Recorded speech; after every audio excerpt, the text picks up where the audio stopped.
یا پھر ہمیں یہ کہا کہ بھائی اللہ جنت میں اپنی خدائی میں شریک کر لے گا اور منی گاڈ بنا دے گا. اب یہ دو چیزیں ہو گئی. اب وہ بندے کھڑے نا جو مجھے آگے کہہ رہے تھے کہ یار اس کی توحید بڑی پختہ ہے, میں ان سے سوال کرتا ہوں, اللہ کی جو صفت ہے نا دیکھنا, وہ اللہ کی صفت ہے دیکھنا.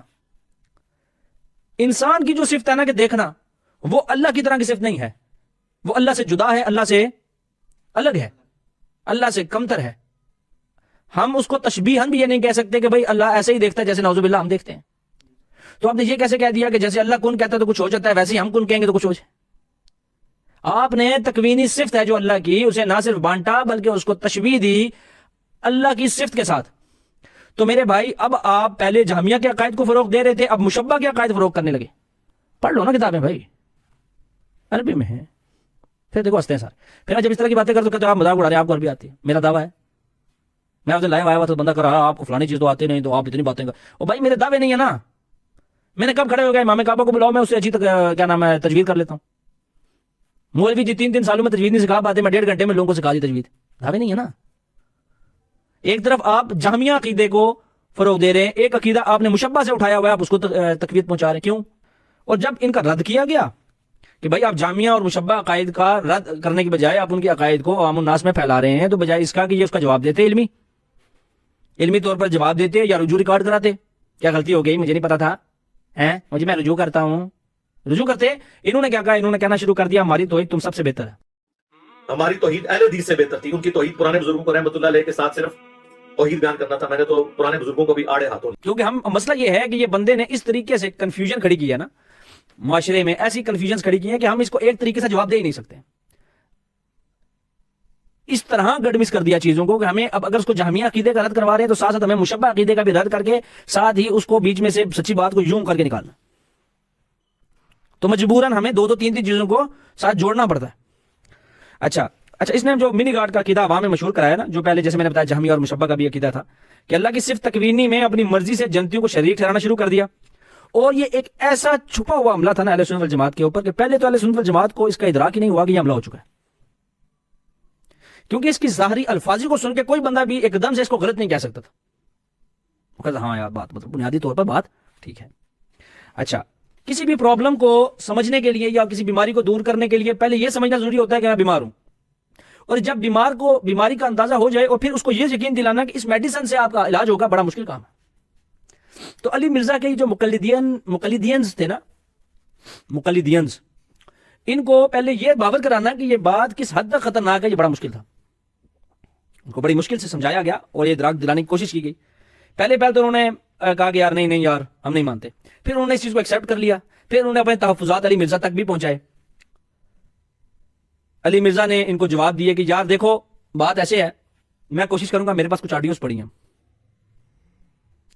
جس میں کچھ لوگ مجھے بتا رہے تھے جو اس کے اپنے اسٹوڈنٹس ہیں, میں نام نہیں لیتا, انہوں نے اس تک یہ ابھی بھی اسٹوڈنٹس ہیں, میں کوشش کروں گا اگر مجھے آڈیو ملی تو میں ساتھ وہ بھی پلے کر دوں گا, کہ وہ یہ کہتے ہیں کہ ہم نے علی مرزا کو بتایا تھا کہ بھائی یہ مسئلہ ہے ٹھیک ہے, اور آپ نے یہ منی گاڈ والے مسئلے میں غلطی کا شکار ہوئے ہیں, اور لوگوں نے میرے تھرو کہا کہ بھائی مبین کی ہم نے ویڈیو جو ہے وہ ان کو بھیجی ہے. تو انہوں نے آگے سے کہا کہ آپ لوگ مجھے نہ سکھائیں, آپ کا کام ہے میرے تک بات پہنچانا, آپ نے پہنچا دی, میرے سے پیسے نہ کریں.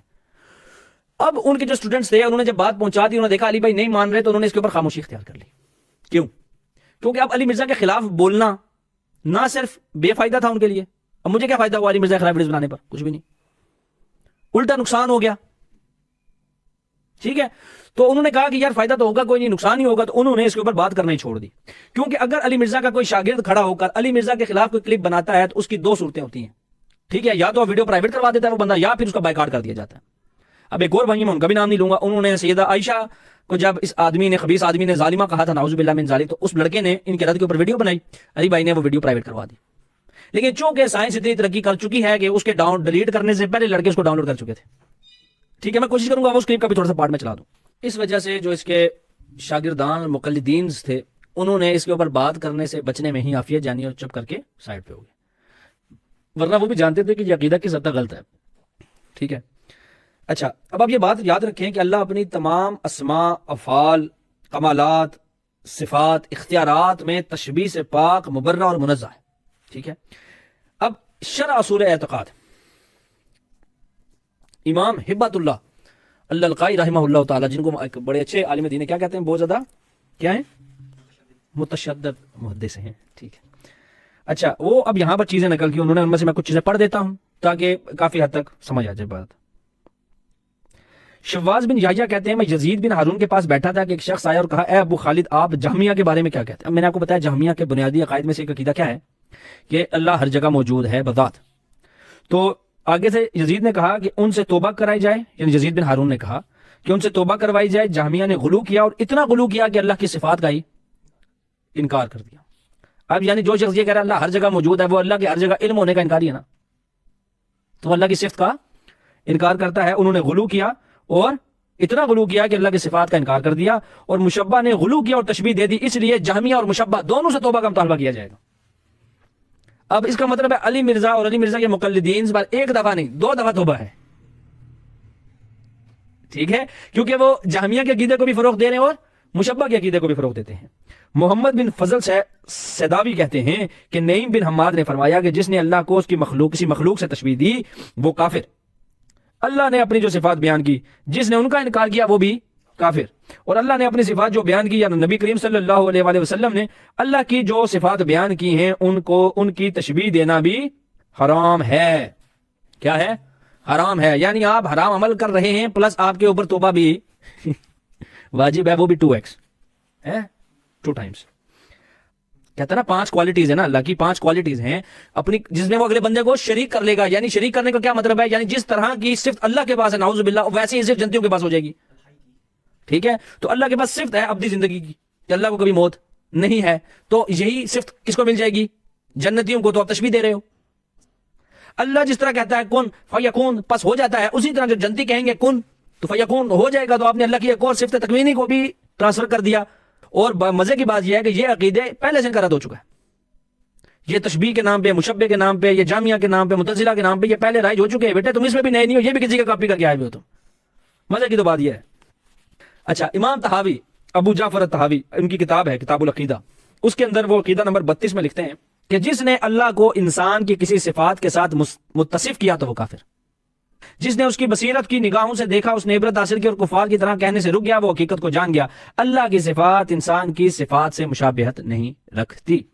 سمپل. اللہ کی صفت الگ ہے، خالق کی صفت الگ ہوتی ہے، مخلوق کی صفت الگ ہوتی ہے. امام ابن ابی عز نے اپنی کتاب شرح عقیدہ طحاویہ میں ذکر فرمایا جیسے اللہ اور اس کے رسول نے اللہ کی صفات کو علم، قدرت اور قوت سے موسوم کیا، اور اللہ نے فرمایا سورہ روم آیت نمبر 54 میں کہ پھر اس نے کمزوری کے بعد قوت عطا کی، اور فرمایا سورہ یوسف آیت نمبر 68 بے شک وہ علم رکھتا ہے ان باتوں کا جو ہم نے اسے سکھائیں. یہ بات معلوم ہے کہ اللہ کا علم مخلوق کے علم کی طرح نہیں ہے، اور نہ ہی اللہ کی قوت مخلوق کی قوت کے جیسی ہے. اس قسم کی مثالیں بہت زیادہ ہیں. یعنی آپ نے 2 چیزیں اٹھائی، آپ نے اس کے اوپر کوئی تحقیق نہیں کی کہ یہ عقائد کہیں گمراہی پر مبنی تو نہیں ہے، یہ عقائد کہیں پہلے کسی گمراہ فرقے کے تو نہیں تھے، یہ عقائد کہیں جو، کیونکہ میں کسی عام شخصیت کے بارے میں بات نہیں کر رہا نا، میں کسی عام ذات کے بارے میں بات نہیں کر رہا. میں کس کے بارے میں بات کر رہا ہوں؟ میں اللہ سبحانہ و تعالیٰ کے بارے میں بات کر رہا ہوں. تو ہمیں احتیاط نہیں برتنی چاہیے. اب جب اس ظالمی نے اس عقیدے میں گمراہ فرقے کو عوام الناس میں پھیلانا شروع کر دیا تو یاد رکھیں کہ یہ بھی توحید کا ایک پہلو ہے جس سے علی مرزا اور اس کے مقلدین سے مکمل طور پر نابلد ہیں، صرف اور صرف گمراہی پھیلا رہے ہیں. توحید فی الاسماء و صفات بھی ایک پہلو ہے توحید کا، لیکن مرزا اس معاملے میں جہمیہ اور مشبہ کا پیروکار بن چکا ہے. اب آپ جتنا چاہیں مزارات کا، بزرگ پرستی کا، علماء پرستی کا رد کرتے رہیں، تب بھی آپ کی توحید نامکمل ہی رہے گی، آپ مواحد نہیں ہو سکتے. اس کی وجہ یہ ہے کہ آپ کی توحید کے اندر گمراہ فرقوں اور مشرک عقائد کی آمیزش ہے، اس وجہ سے آپ مواحد نہیں ہو سکتے. اور مشرکانہ عقائد کا رد بھی توحید کا ہی حصہ ہے.